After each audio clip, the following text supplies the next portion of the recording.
students, good morning. Welcome to the class of business studies. Students, as you know that our 7th chapter has continued directing. Okay, and motivation element of directing अभी हमारा continue है, stop हुआ नहीं है, complete नहीं हुआ है. And motivate होने के लिए मैंने बताया था कि मोटिवेशन प्रोसेस में कुछ हम इंसेंटिव्स और टेक्निक्स का यूटिलाइज करते हैं. तब वहाँ से क्या चीज़ स्टार्ट हुई, इंसेंटिव्स स्टार्ट हुई. Incentives are extra from there regular salary और वेजेस, समथिंग एक्स्ट्रा. ठीक है, तो इंसेंटिव्स एक्स्ट्रा समथिंग है फ्रॉम रेगुलर सैलरी और वेजेस से. इसके भी 2 कैटेगरीज आपको बताई गई थी. मॉनेटरी, जिसको फाइनेंशियल इंसेंटिव्स का पार्ट बोलते हैं, जो डायरेक्ट मनी से ही रिलेटेड था. Okay, and those employees that have more active physiological, safety, security and social needs. ऐसे एम्प्लॉयज़, ऐसे ह्यूमन बीइंग, ऐसा इंडिविजुअल जिसके पास अभी physiological, safety, security and social need ज़्यादा एक्टिव होती है. ठीक है, उनकी नीड हम कैसे पूरी कर सकते हैं, फॉर प्रोवाइडिंग फाइनेंशियल और मॉनेटरी इंसेंटिव्स से. देन नॉन फाइनेंशियल और नॉन मॉनेटरी इंसेंटिव्स का क्या यूटिलाइज है, ये हम कौन से एम्प्लॉयज़ को ऑफर करेंगे. That employees those employees that have esteem and self actualization need. ऐसे एम्प्लॉयज़, ऐसे ह्यूमन बीइंग जिसके पास ज़्यादा एक्टिव कौन सी नीड है, एस्टीम, जो हमारे ईगो से, हमारे रेस्पेक्ट से, हमारी आइडेंटिटी से रिलेटेड है, एंड सेल्फ एक्चुअलाइजेशन जो हमारे ड्रीम से रिलेटेड है. ऐसे ह्यूमन बीइंग को स्टूडेंट्स पैसे की कोई नीड नहीं है. ठीक है, पैसा उनके पास बहुत है. सोशल नीड्स तक हम अपने मनी से ही पूरा कर सकते हैं. फिर सोशल नीड्स मैंने बताया था कॉमन भी है, कुछ मॉनेटरी इंसेंटिव से भी पूरा कर लेते हैं सोशल नीड को, या फिर कुछ नॉन मॉनेटरी इंसेंटिव से भी कंप्लीट कर लेते हैं. फिलहाल हमारी जो मेन नीड है वो है esteem and self actualisation need को कंप्लीट फुलफिल करने के लिए हम कौन से इंसेंटिव्स ऑफर करेंगे, नॉन मॉनेटरी इंसेंटिव्स. अब इसका मीनिंग क्या होता है, non monetary incentive that can not be converted into money. ठीक है, जिसको आप मनी में कन्वर्ट नहीं कर सकते. जस्ट लाइक आप एक एग्जांपल लीजिए कि आपके पास 10th क्लास की मार्कशीट है. ओके, जो आपकी मार्क्स रिकॉर्ड आया है, रजिस्टर, आपका रिपोर्ट कार्ड आता है. ठीक है, मार्कशीट आती है, तो that is valuable for your self और फॉर अदर्स. उन अदर्स को उसकी वैल्यू नहीं होगी क्योंकि आपका एक ईयर उस पर डिपेंड करता है कि आपने किस ईयर में अपीयर्ड करा था अपना 10th क्लास. ठीक है, आपके कितने मार्क्स आए थे, आपको अप्रिशिएट किया गया था.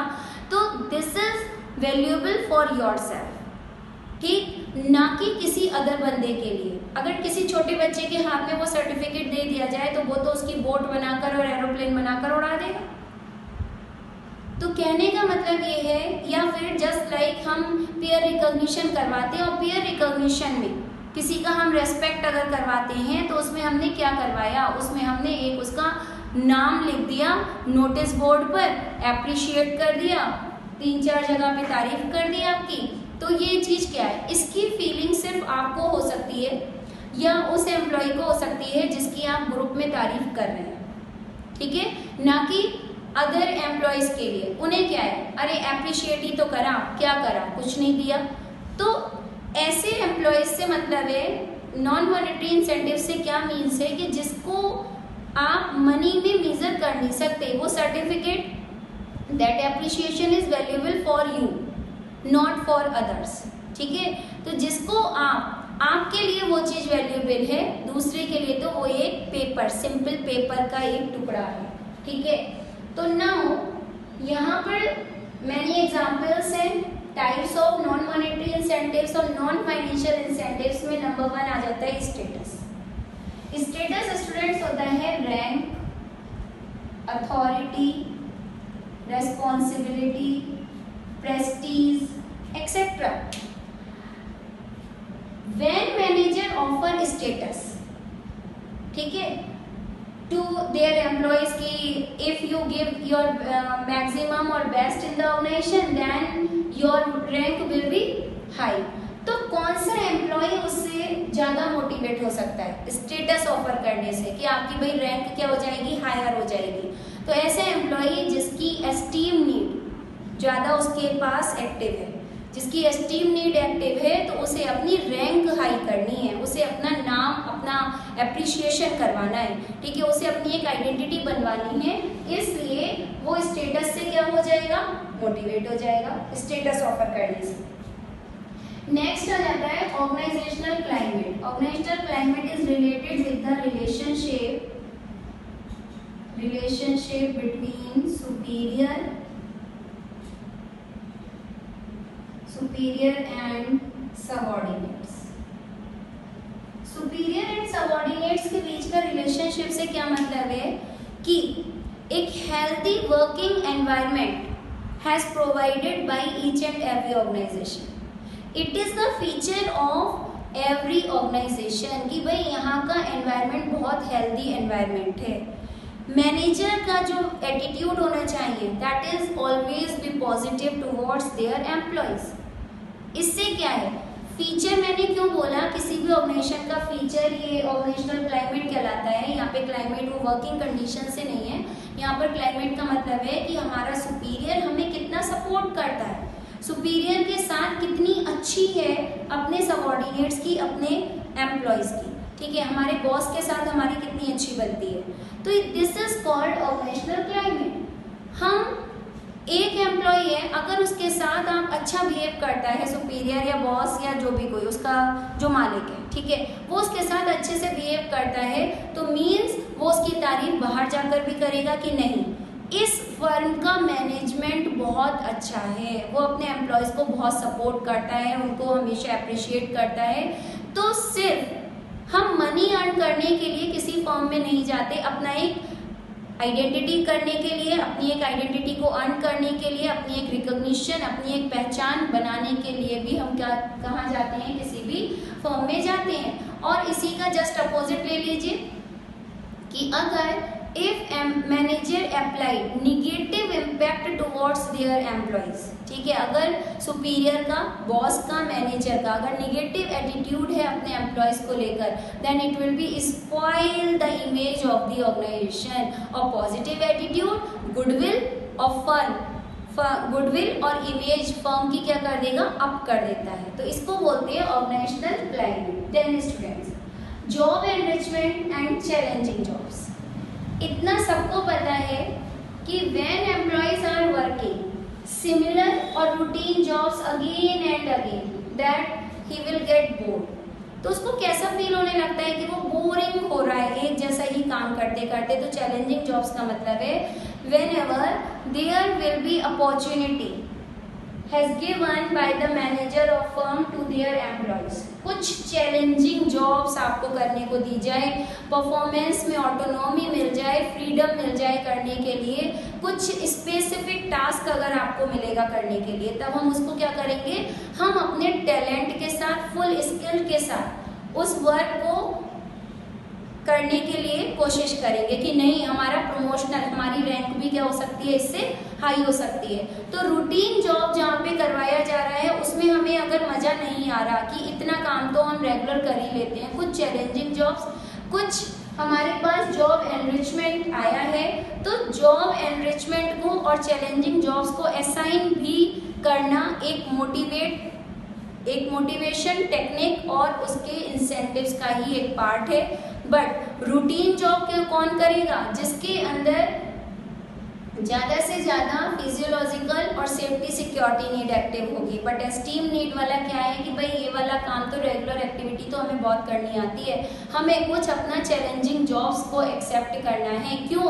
इससे उसका क्या होगा, 10 लोगों के बीच में अगर एक ने उस चैलेंजिंग जॉब्स को एक्सेप्ट कर लिया और उसे वो पूरा करके भी अगर दिखा देता है, तब उसको एप्रिशिएशन मिलेगा या नहीं मिलेगा? ऑब्वियस सी बात है कि उसको एप्रिशिएशन मिलेगा। तो जॉब एनरिचमेंट और challenging jobs. Then students, job security, this is the bonding. Job security क्या होता है? Job security is just like a bonding between firm, employer और देयर एम्प्लॉयज के बीच में बॉन्डिंग हो जाता है कि भाई नहीं, जॉब सिक्योरिटी से क्या हो जाता है कि हमारी जॉब यहाँ पर फिक्स्ड है, इट इज कंफर्म। ओके, तो जॉब सिक्योरिटी भी एक मोटिवेशन का काम करती है। मोटिवेशन और इंसेंटिव्स का कैसे करके, मोटिवेशन करने के लिए इंसेंटिव्स में आपको ये जॉब सिक्योरिटी, और वो भी नॉन मॉनेटरी में आ गया। आपने देखा होगा कि ज़्यादातर गवर्नमेंट जॉब्स के लिए हर बंदा, हर एम्प्लॉय, हर एक ह्यूमन बीइंग रन करता रहता है गवर्नमेंट जॉब मिल जाए। क्यों स्टूडेंट्स? क्योंकि वहाँ पर हमें जॉब सिक्योरिटी मिल जाती है। प्राइवेट जॉब्स में जॉब सिक्योरिटी नहीं होती, कभी भी हमें क्या कर सकते हैं, जॉब से रिजाइन दे सकते हैं हम, कभी भी हमें निकाला जा सकता है। ओके, एलिमिनेट कर सकते हैं जॉब्स से। तो वहाँ पर प्राइवेट जॉब्स में जॉब सिक्योरिटी नहीं होती है, बट गवर्नमेंट जॉब्स में जॉब सिक्योरिटी का क्या मतलब है, हमारा फ्यूचर उससे क्या हो जाता है, सिक्योर हो जाता है। But this incentive, only this incentive have negative impact. Negative impact से क्या मतलब है, जॉब सिक्योरिटी और गवर्नमेंट जॉब्स में आपने देखा होगा कि एम्प्लॉयज बिकम लिथार्जिक। कैसा हो जाता है, बिल्कुल लेजी जैसा। क्यों? क्योंकि उसे पता है कि जॉब सिक्योर है उसकी, उसको यहाँ से एम्प्लॉयर निकाल नहीं सकता। वो अच्छी परफॉर्मेंस करे, एफिशिएंटली वर्क करे या ना करे, इनएफिशिएंटली भी काम करेगा तब भी चलेगा।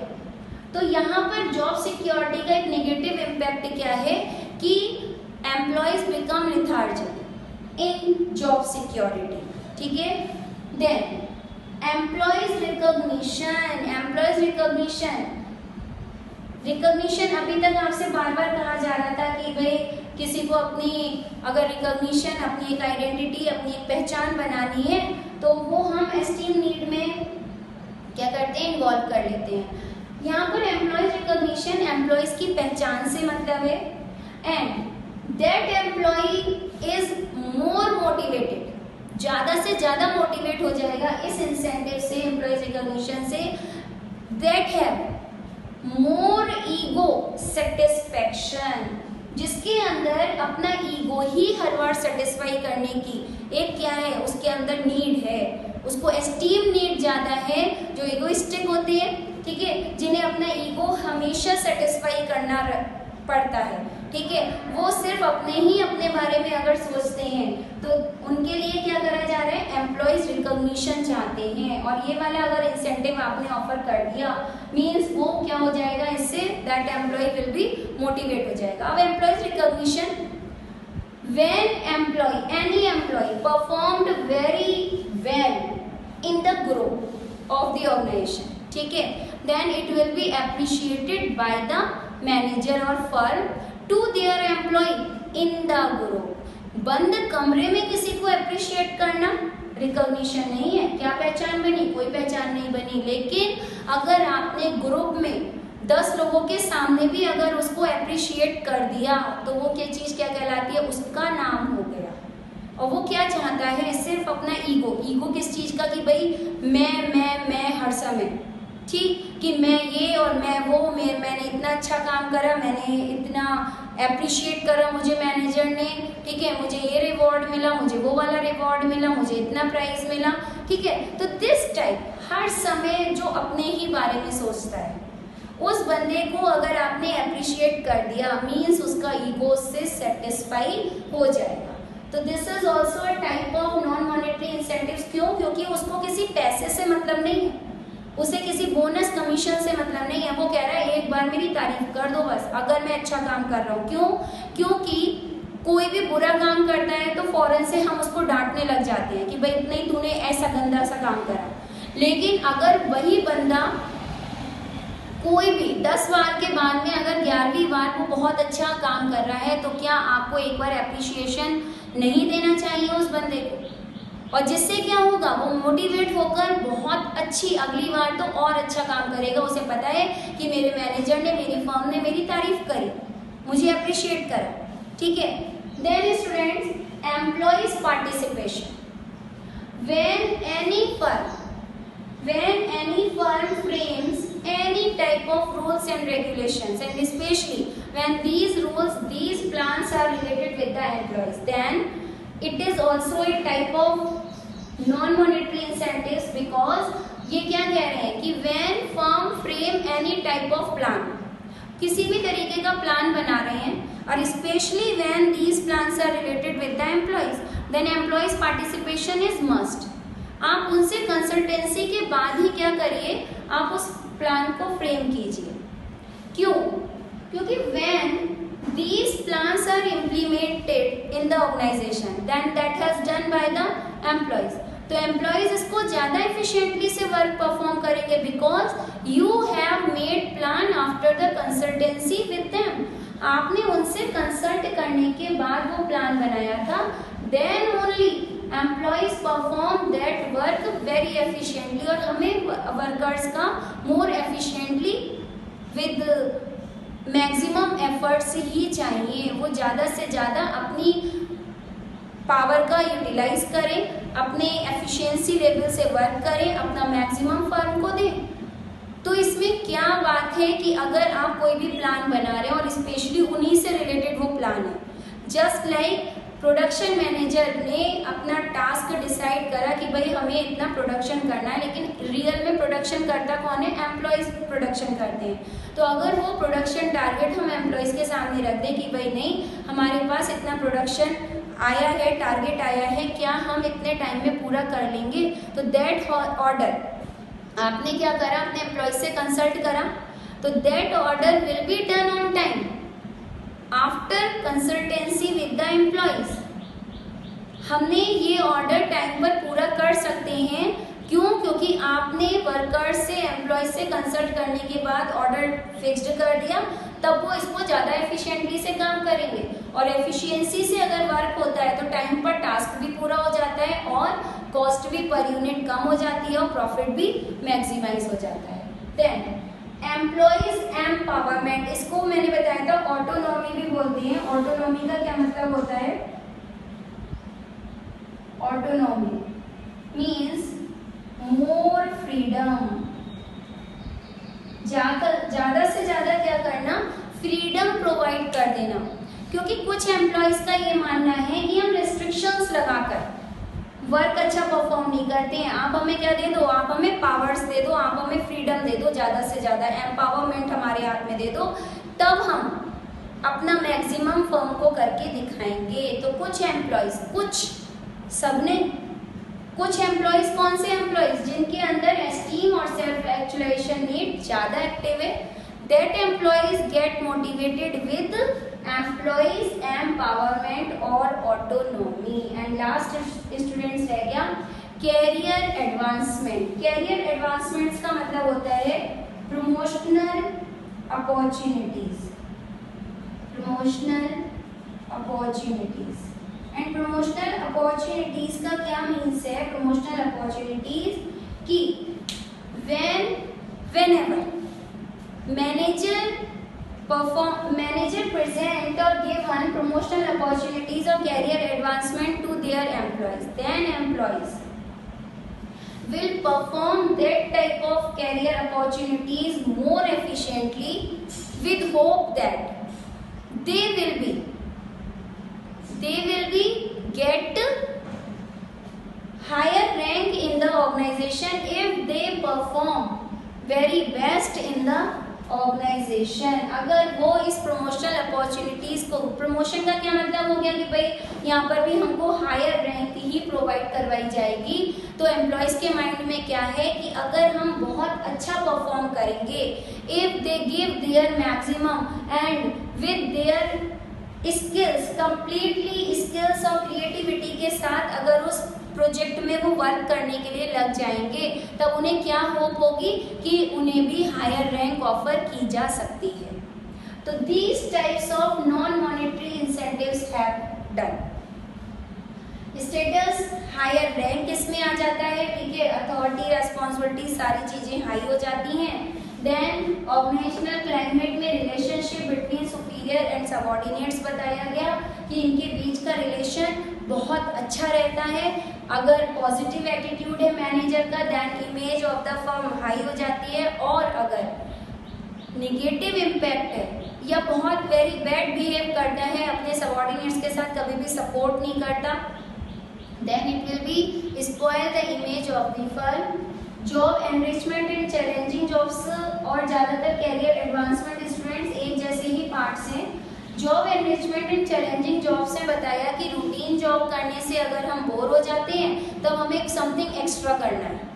कुछ एक्स्ट्रा से मतलब है हमें कुछ स्पेसिफिक टास्क पूरा करना है और ये कुछ ही एम्प्लॉयज कर पाते हैं और ये भी एक मोटिवेट करने का एक न्यू इंसेंटिव आया है। जॉब सिक्योरिटी बॉन्डिंग बताया था, एक रिलेशनशिप था, बॉन्डिंग थी बिटवीन एम्प्लॉयर मालिक और उसके एम्प्लॉयज के बीच में, but it have a negative impact. Negative impact क्या था कि employees become lethargic by providing job security in the organisation. Employees recognition कौन सी नीड को ज़्यादा सेटिस्फाई कर देती है, जिसके पास या जिसके जो एम्प्लॉयज अपने ईगोइस्टिक होते हैं, अपने ईगो को सेटिस्फाई करना चाहते हैं, तो उन्हें हम एम्प्लॉयज रिकॉग्निशन इंसेंटिव ऑफर करके बहुत अच्छे से मोटिवेट कर सकते हैं। Employees participation, whenever you have plan making plans in the organization and especially these are related with the employees, ठीक है, then employees want that their consultation for framing plans is must, ठीक है, वो बस इतना चाहते हैं कि आप उनका सजेशंस ले लीजिए। सजेशंस को लेना या ना लेना डजेंट मैटर, ठीक है, उसको मानना या नहीं मानना डजेंट मैटर है, बट एक बार अगर आपने कंसल्ट भी कर लिया ना, तब उनके अंदर एक बिलोंगिंगनेस की फीलिंग आ जाएगी कि we are the part of this organisation. और इस तरीके से आपको मैं बताऊं, हेनरी फ्योल का प्रिंसिपल हमने इनिशिएटिव करा था, उसमें भी यही बात आपको बताई गई थी कि employees participation is must while plans has framed in the organisation. And students, employees recognition, employees participation, then employees empowerment में more and more freedom has given, because some employees thinking that when firm has given them more and more power, only they will perform or they will giving you maximum efforts in the organization। and career advancement, जिसको हम बोलते हैं promotional opportunities, and promotional opportunities भी देने से आपके सामने एकदम से कोई भी प्रमोशनल प्रोजेक्ट आया है कि भाई नहीं, इस प्रोजेक्ट पे अगर हमने वर्क करा तब हमें प्रमोशन मिल सकता है, तो ये प्रमोशनल अपॉर्चुनिटीज़ में हम क्या करेंगे, अपना बेस्ट एंड बेस्ट देंगे। और यहाँ पर अपना बेस्ट देने से क्या मतलब है, इस होप में, इस चाह में, फिर से चाह आ गई, नीड आ गई, ठीक है, कि हमें हायर रैंक मिल जाएगी, इस जगह पर हमारा स्टेटस क्या हो जाएगा, हाई हो जाएगा, तो इसको बोलते हैं career advancement. And students, in this way we have done incentives categories हमने पूरी करी, फाइनेंशियल की भी और नॉन फाइनेंशियल की भी। Okay students, thank you.